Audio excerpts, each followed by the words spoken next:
Hi, I have what I hope will be a lovely new video for you. It's a fairly recent journal called Bliss is the Natural State, and I might even experiment with putting some music on it. Okay, this is from May 4th, 2010. The Mayan day was 4 Flint. Here we go. Bliss is the natural state of life. Even here on earth this is so. It can be experienced most of the time, certainly every morning. This is my natural state, and I'm no different from you or anyone. I don't mean some exquisite, orgasmic, mystical state, although that's possible too sometimes.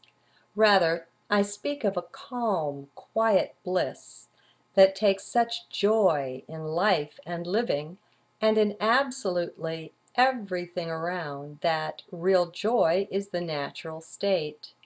God is. What's better than that? Can you name it? Well, I am that. So are you. You can find out and enter into much of the depth of this understanding by a good sincere read, not from the head either, but heart-centered, of Sri Nisargadattas, I Am That. He will take you there, if you're ready. And I'll put a link to the PDF file in the transcript. If you're ready. Only you can know that. Are you ready? You know. No one else can tell you either. Don't trust them. Heck, don't trust me. Go within. Trust yourself, your greater self, that also abides where you do, that walks where you walk, that sits with you, sups with you, bathes with you, that is never not there with you, in you, as you. This is that which we are waking up to. We have a resident divinity. You guessed it, access through heart. Sorry, folks, that's my song. That's my theme. Gotta sing it. If it bothers or irritates you, guess what? You're in mind. Ha ha, got you. Busted.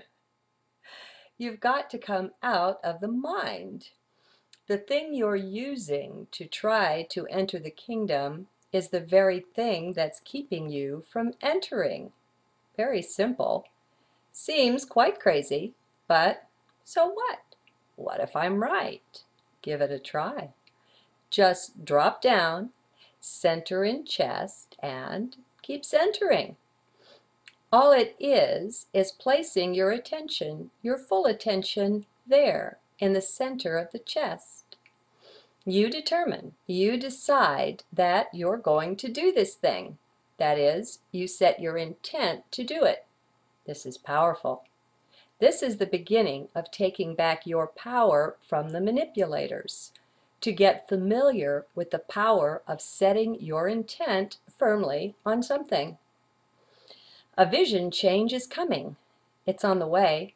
It must happen, you see, for that is the power of heart and of setting such an intent.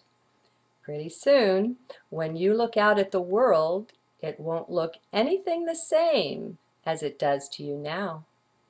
Oh, the surface features will still be there, will still likely be the same. It's not that. For life is not lived on the surface. Have you noticed that? I have. Life is lived from deep within. It is mind that lives a life on the surface of things, for that's all mind can see. Mind can only talk about things. Mind cannot enter into things. It's not equipped for that, nor is that its job. It is not mind's job to rule us either. That was a part of the plot, a big part, the Illuminati set to snare us.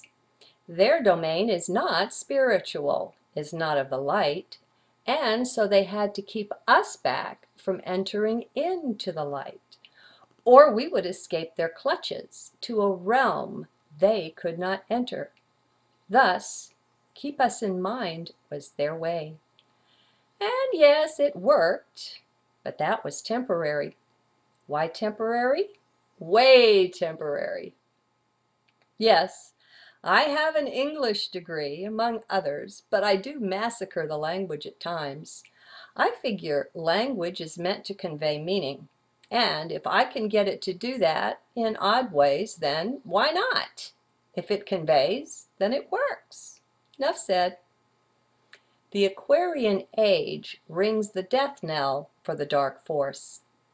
The Mayans say we're entering a new age as well, and I'm sure in the ancient teaching of many peoples around the globe, the word is the same.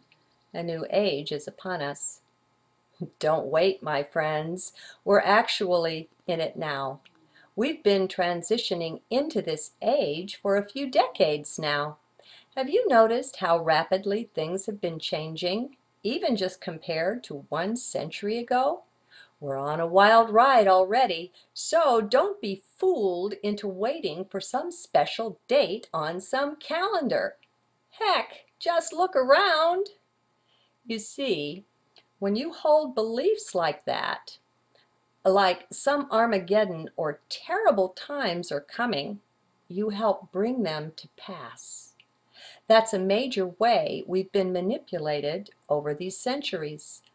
By controlling the media, the news, the technology, they could manipulate us into separating brother from brother, yes, but also into creating actual wars, famines, pestilence, the whole lot of it. We are magnificent creator gods, my friends. I do not capitalize gods. All are that. That one is God with a capital G. Okay, by what we place our attention upon, we pour our energy into, and energy creates. Thus, quit watching and listening to the news. You'll be amazed at the level of peace this brings. I kid you not.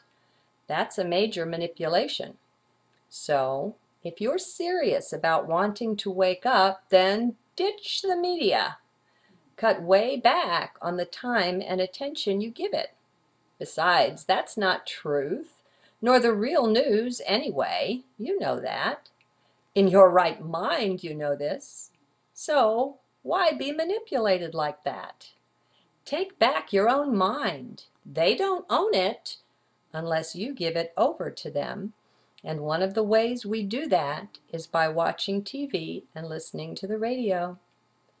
And the commercials are only the tip of the iceberg of the manipulation that's been built into the technology. It's time to be less trusting of the will and intent of the dark side. Time to smarten up as well as wake up, wouldn't you say? So, give it some thought. Better yet, drop down in heart and give it some pondering. The way I do this is I take any question I've got, anything that's bothering me, and I go into heart with it. I just take myself, that is, my attention, and my question there. I place the question firmly there in heart, and I let it go. I don't worry it like a dog with a bone. I just place it there, gently but firmly, clearly, then I let it go. That part's important.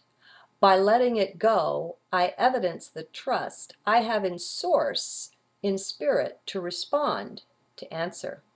And finally, I have no expectations around it. This too is important. Anytime we have expectations about anything, that's no more than the mind trying to project what will happen. It's false every time. Let it go. That's just mind. No expectations is a challenging state to you, but only if you're firmly ensconced in your mind. From the heart, it's no big deal. It's the way the heart lives all the time, actually. This is its natural state. It's called being one with the moment, the now. No expectations, just to be. So, I'll close with Shakespeare's lovely statement from Hamlet. to be or not to be, only not with his meaning, which was contemplation of bodily life or death as a choice. Instead, let us contemplate bodily life or greater life, that of spirit, fully ennobling the bodies that we wear. These bodies are but containers, my friends. What they contain, that is the question, to be or not to be. And that is the thing o'er which we have great power.